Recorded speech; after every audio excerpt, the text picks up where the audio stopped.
Morning students, आज हम लोग इकोनॉमिक्स का चैप्टर 1 क्लास 11 देखने वाले हैं।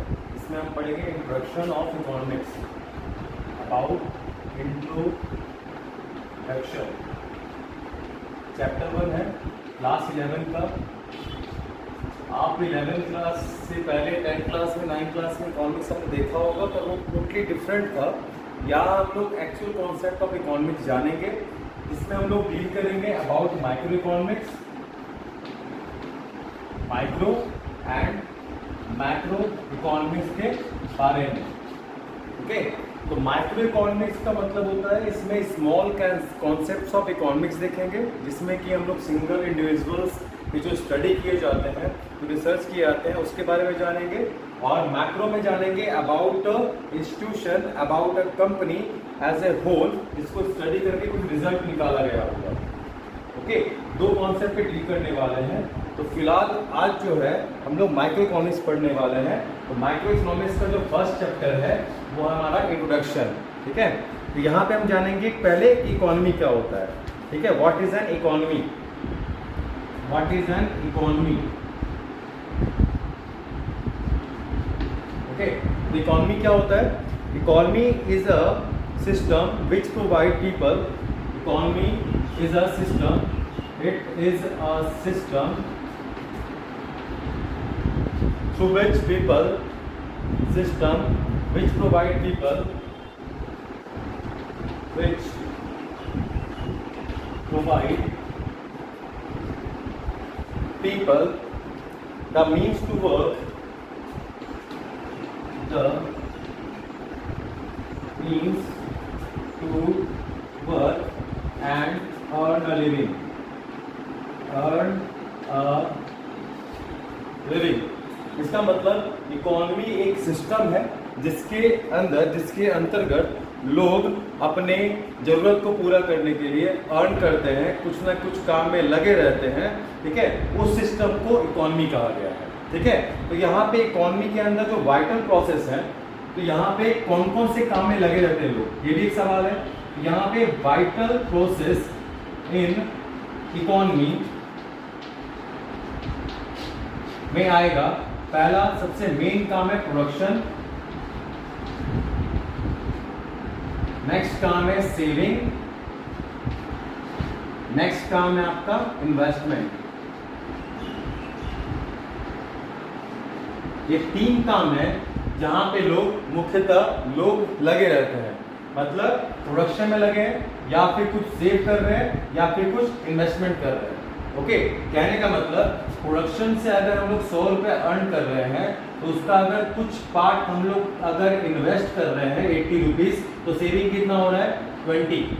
इन्वेस्टमेंट इन एनी फील्ड, अगर आप अपने ऊपर इन्वेस्ट कर रहे हो, किसी कंपनी में इन्वेस्ट कर रहे हो, बैंक में इन्वेस्ट कर रहे हो, उसमें सब इन्वेस्टमेंट आ गया। कहने का मतलब ये तीन वाइटल प्रोसेस हैं जहां पे हर एक लोग, जितने भी ह्यूमन बींग्स है, गवर्नमेंट है, इंस्टीट्यूशंस है, फर्म है, सब इसी में लगे हुए हैं। ओके, यहाँ ये कहा गया है अबाउट द इकोनॉमी। हम लोग क्या पढ़ रहे हैं? इकोनॉमिक्स, इकोनॉमिक्स का चैप्टर 1। आप क्या पढ़ेंगे? नेक्स्ट टॉपिक है आपका आफ्टर दिस स्कार्सिटी। सबसे मेन कहा जाता है कि स्कार्सिटी से ही आपका जो इकोनॉमिक्स का जन्म हुआ है। कैसे समझाता हूं पहले। स्कार्सिटी क्या होता है पहले ये जान लो। स्कार्सिटी मतलब कमी। क्या होता है? स्कार्सिटी मतलब कमी, मतलब एक्सेस ऑफ डिमांड,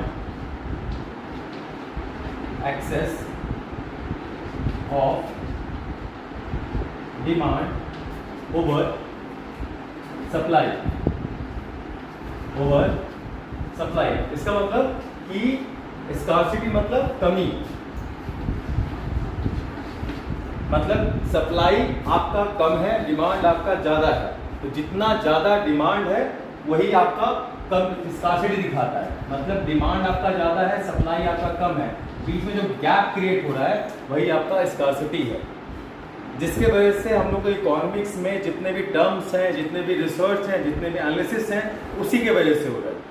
अगर कमी नहीं होता तो इकोनॉमिक्स आता ही नहीं। इकोनॉमिक्स क्या है? स्टडी है, रिसर्च है, जहां पे इकोनॉमिक्स लोग रिसर्च करते हैं कि जो स्कैर्स रिसोर्सेज है, मतलब जो कम रिसोर्सेज है, उसको कैसे सही जगह पे यूटिलाइज करना है, ये कैसे जगह उपयोग में लाना है, इसका ही सर्च होता है इकोनॉमिक्स के अंदर।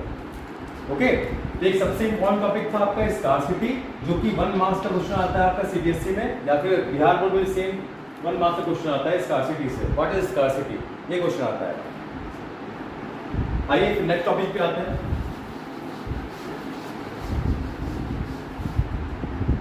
नेक्स्ट टॉपिक है आपका इकोनॉमिक प्रॉब्लम। क्या है? इकोनॉमिक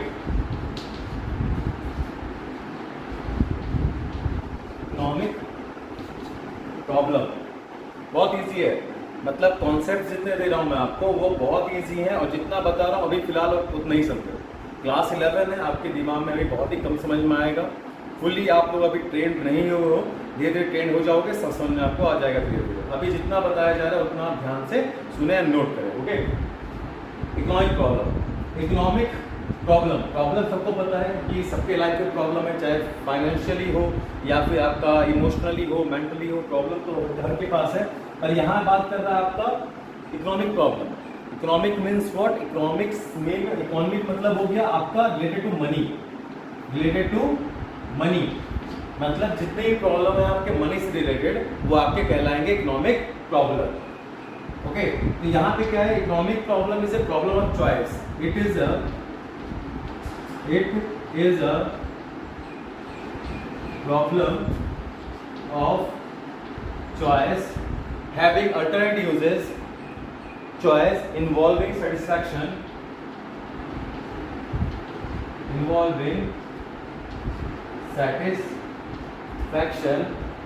of unlimited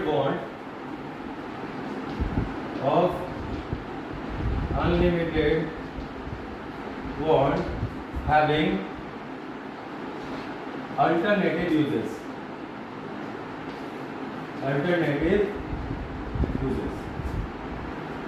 इसका मतलब इकोनॉमिक प्रॉब्लम जो होता है वो प्रॉब्लम है रिलेटेड टू मनी। कहने का मतलब आपका पास अगर पैसा कम होगा तो आपके पास प्रॉब्लम ना चाहे भी आपके पास प्रॉब्लम रहेगा। क्या प्रॉब्लम रहेगा? मेन तो प्रॉब्लम ऑफ चॉइस रहेगा। कैसे भाई? अगर पैसे कम है आपके पास तो आप अपने मर्जी से चॉइस नहीं कर सकते। ठीक है, अगर आपके पास लिमिटेड बजट है तो उस बजट से आप एक्सीड करके भी चॉइस नहीं कर सकते। ठीक है, इसीलिए इकोनॉमिक प्रॉब्लम को प्रॉब्लम ऑफ चॉइस बोला गया है, जहां पे लोग अपने अकॉर्डिंग चूज नहीं कर पाते हैं।